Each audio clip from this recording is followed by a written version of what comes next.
You don't actually know what you look like. And no, that is not an insult. This is what happens when the idea of beauty has been shaped by everyone except you. Hi guys, welcome back to my channel. So today in this video, I'm about to tell you the toxic beauty standards and how to actually break free from them. So let's get into it. When I was in my early teens, I used to have this routine. Every Sunday, I would psychotically try to glow myself up, like plucking my eyebrows, whitening my teeth, doing squats, shaving my whole body, and whatnot. And honestly, on Mondays, I felt amazing. I'd wake up like, yeah, this is it, let's get this shit done, ready, confident, put together. And then Tuesdays would hit.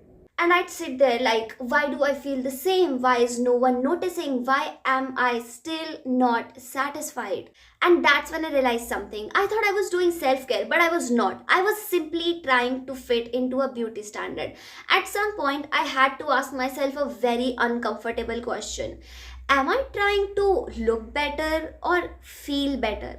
Because if you have ever tried to glow up, you know what I'm talking about. The results don't last, the confidence doesn't exist, the excitement, it fades so quickly. And it is not because you're doing something wrong, it is because you're only focusing on the outside. You can fix your hair, your skin, your figure, your outfits, but if your mind is still stuck in comparison and validation, you are simply decorating something that doesn't feel enough.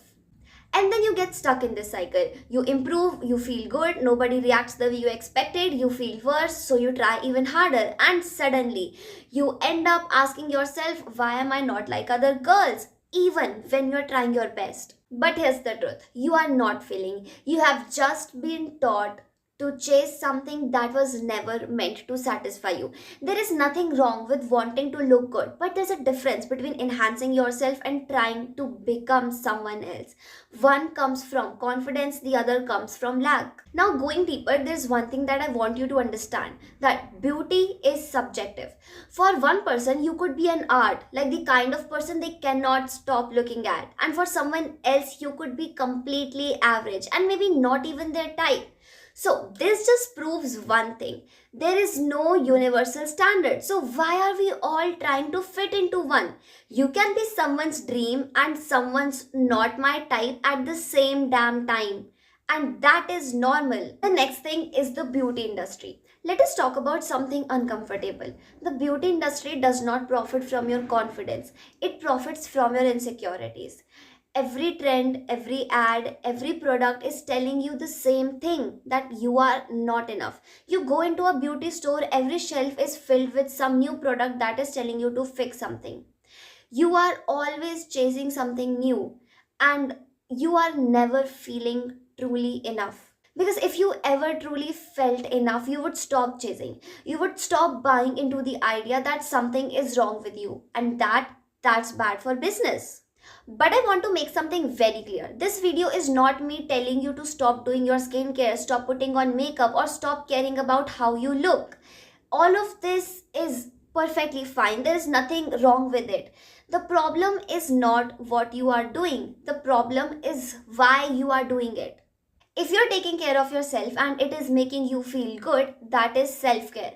But if you are doing all of it just so people will find you more attractive, more acceptable, more worthy, and you still feel empty on the inside, that is not self care, that is pressure.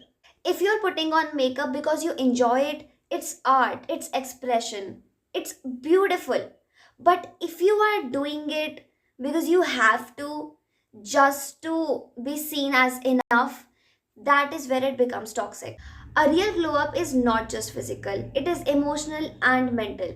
It is about developing a personality that is not based on how you look. It is about learning something new, not because it makes you more attractive, but because it makes you more you, like learning a new skill, doing something creative, or building up your confidence in the way you walk, the way you talk, or the way you carry yourself. Because at the end of the day, people might notice how you look, but they will always remember who you are.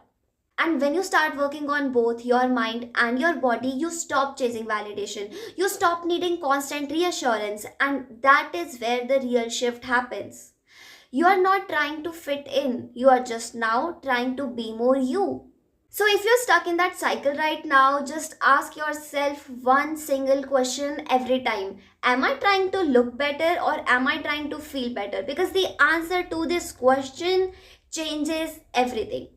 I hope this was helpful. See you in the next video. Bye.